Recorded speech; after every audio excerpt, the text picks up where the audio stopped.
আজ রাতে ঘুমিয়েছিলাম খুব দেরি করে, এজন্য ফজর নামাজ পড়েই ঘুমিয়ে গিয়েছিলাম। ঘুম থেকে উঠে দেখি অনেক সকাল হয়ে গেছে।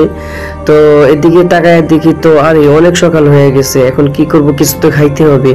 তো বিস্কুটটা হাতে নিলাম, হাতে নেওয়ার পরে একটা বিস্কুট আমি নিজের হাতেই নিলাম। একটা বিস্কুট নিলাম, নেওয়ার পর মুখে দিলাম।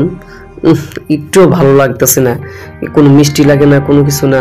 মেজাজটা একদম খারাপ হয়ে যাইতেছে, কি যে করবো এখন ভাবতেছি, যে তবু খাইতেছি, তবু একটা চিন্তা করতেছি। হঠাৎ কইরা মাথার মধ্যে একটা বুদ্ধি আয় পড়ছে, আরে একটা তো বুদ্ধি আছে। আচ্ছা যাই হোক, আমার কাছে তো চিনি আছে, ওই চিনিটা লইলাম।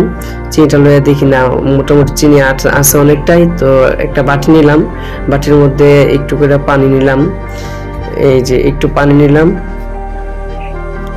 পানি নেওয়ার পর আরেকটু দিতে হবে, আরেকটু দিলাম পানি। দেওয়ার পর একটু আবার এটার মধ্যে চিনি দিলাম।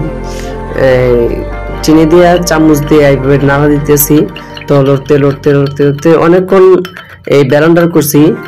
চিনিটাকে অনেকক্ষণ সময় লাগায় ব্যালেন্ডার করছি, যাতে কোনো চিনি যা আছে পানির মধ্যে যেন বোঝা না যায়। এই যে আমার চিনি একদম ব্যালেন্ডার হয়ে গেছে, পানির মধ্যে মিশে গেছে। তো এখন মিশ্রিত করে ফেলছি। এখন বিস্কুট নিতেছি, দুইটা বিস্কুট নিলাম হাতের মধ্যে। আবার একটা বিস্কুট পড়ে গেছে, হারিয়ে আবার বিস্কুটটা নিলাম, নিয়ে এই পানির মধ্যে দিলাম। দেওয়ার পর মনে করেন যে চামচটা আছে, চামচ দিয়ে কিছুক্ষণ ঢেকে রাখলাম।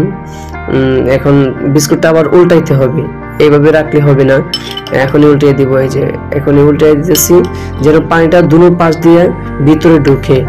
তো পানিটা যখন ঢুকছে, তো কিছুক্ষণ রাখার পর চামচটা আমি একটা গ্লাসের ভিতরে ঢুকাই দিলাম। ঢুকাই দেওয়ার পর বিস্কুটটা নিয়েছি। এইবার তো খুব মজা হয়েছে, এবার মজা হয়েছে, খুব ভালো লাগতেছে। ওহ, এরকম বিস্কুট আগে কই আসছিল। যাই হোক, খুব ভালো লাগতেছে।